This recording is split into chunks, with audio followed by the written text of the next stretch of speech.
My fellow citizens, I want to talk to you about our economy. It is important that you understand the reasons for the policy measures I've taken to combat the serious economic challenges this nation had long faced. I'm not going to talk in difficult terms by dwelling on economic jargon and concepts. I will speak in plain, clear language so that you know where I stand. More importantly, so that you see and hopefully will share my vision regarding the journey to a better, more productive economy for our beloved country. For several years, I have consistently maintained the position that the fuel subsidy had to go.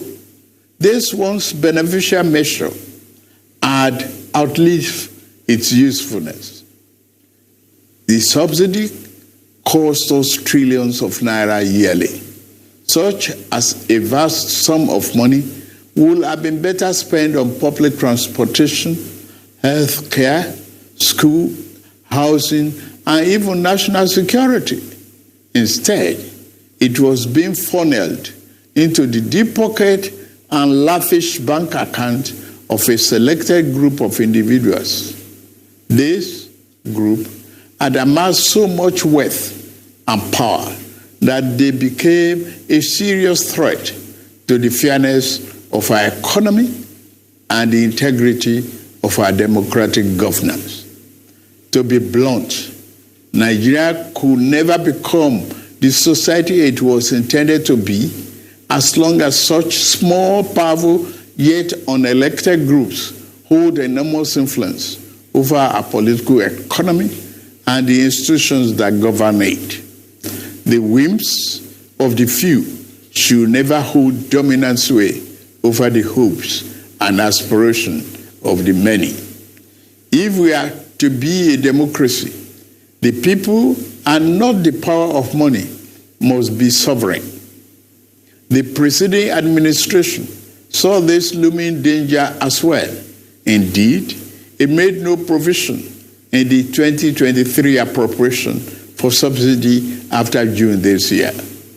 Removal of this once helpful device that had transformed into a millstone around the country's neck had become inevitable. Also, the multiple exchange rate, the system that had been established became nothing but a highway of currency speculation. It diverted money that should have been used to create jobs, build factories, and businesses for millions of people. Our national wealth was doled out on favorable terms to a handful of people who had been made filthy rich simply by moving money from one hand to another. This, too, was extremely unfair and is not acceptable. It also compounded the threat that the illicit and mass accumulation of money posed to the future of our democratic system and its economy. I had promised to reform the economy for the long-term good by fighting major imbalances that has plagued our economy. Ending the subsidy and the preferential exchange rate system were key to this fight. This fight is to define the fate and future of our nation. Much is imbalanced. Thus, the effect in our economy immensely profited a tiny elite, the elite of the elite, you might call them. As we move to fight the flaws in the economy, the people who grow rich from them predictably will fight back through every means necessary. But we are ready. Our economy is going through a tough patch, and you are being hurt by it, I know. The cost of fuel has gone up. Food and other prices have followed it. Households and businesses struggling. Things seem anxious and uncertain. I understand the hardship you face. I wish there were other ways, but there is not. If there were, I would have taken that route, as I came here to help, not to hurt the people and the nation that I love so dearly. What I can offer in the immediate is to reduce the burden of current economic situation, which has imposed on all of us, most especially on businesses, the working class, and most vulnerable among us. Already, the federal government is working closely with states and local governments to implement interventions that will cushion the pains of our people across socio-economic brackets. Earlier this month, I signed 4 executive orders in keeping with my electoral promise to address unfriendly fiscal policies and multiple taxes that are stifling the business environment. These executive orders on suspension and deferred commencement of some taxes will provide the necessary buffers and headroom to businesses in manufacturing sector to continue to thrive and expand. To strengthen the manufacturing sector, increase its capacity to expand and create good paying jobs, we are going to spend $75 billion between July 2023 and March 2024. Our objective is to fund minimum of 75 enterprises with great potential to kickstart a sustainable economic growth, accelerated structural transformation, and improved productivity. Each of these 75 manufacturing enterprises will be able to access $1 billion credit at a maximum of 9% per annum, with maximum of 60 months repayment for long-term loans and 12 months for working capital.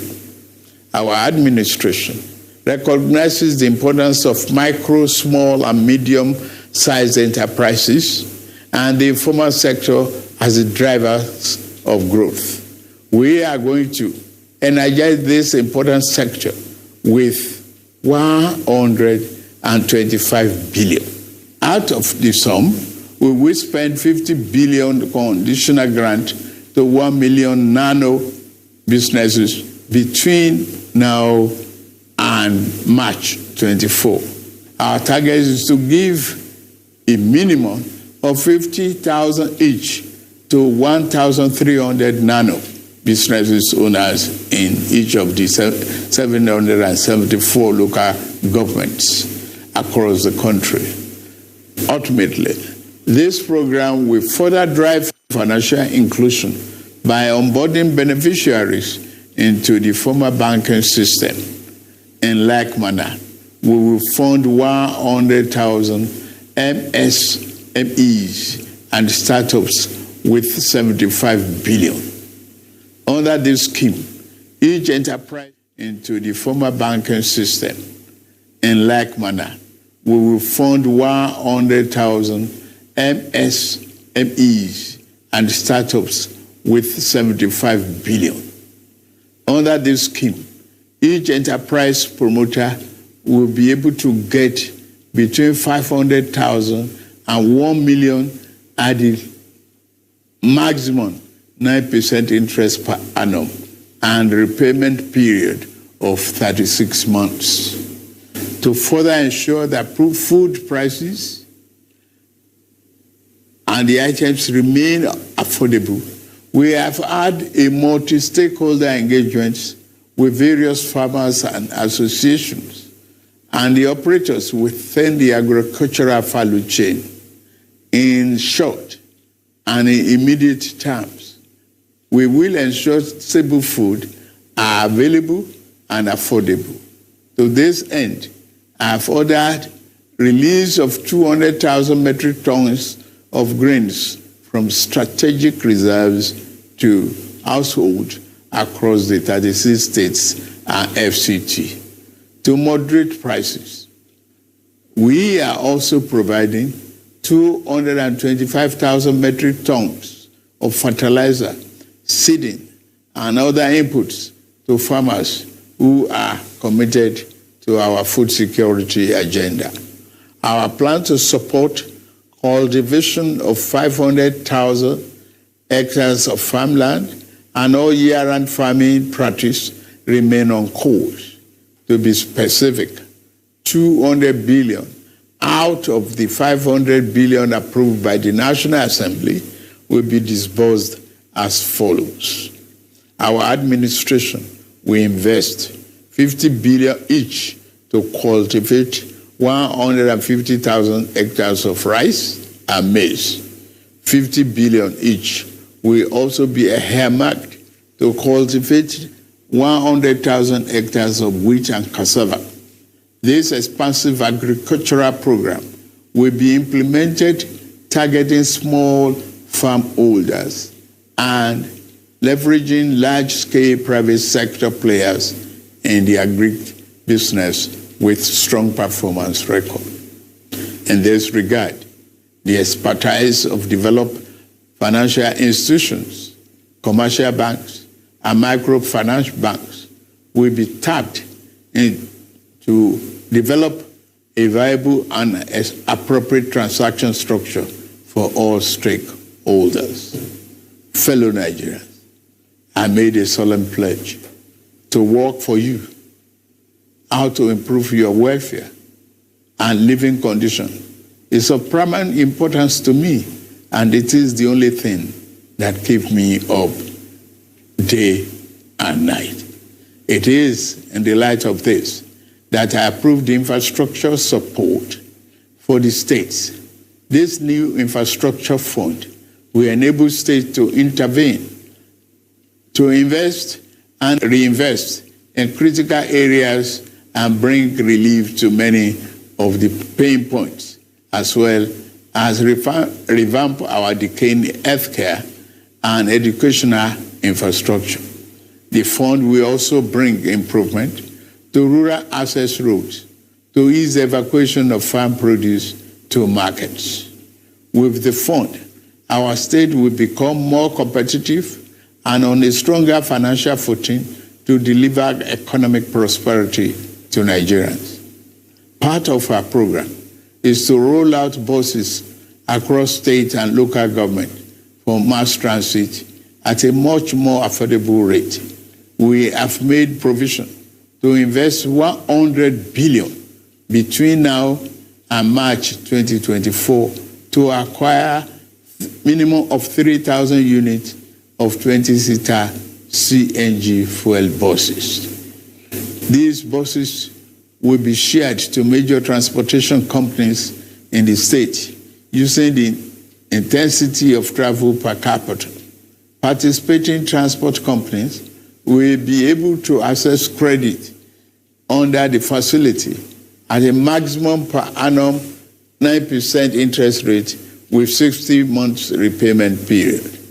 In the same vein, we are also working in a collaboration with the labor unions to introduce a new national minimum wage for workers. I want to tell you, our workers, that your salary review is coming. Once we agree on the minimum wage and general upward review, we will make budget provision for it for immediate implementation.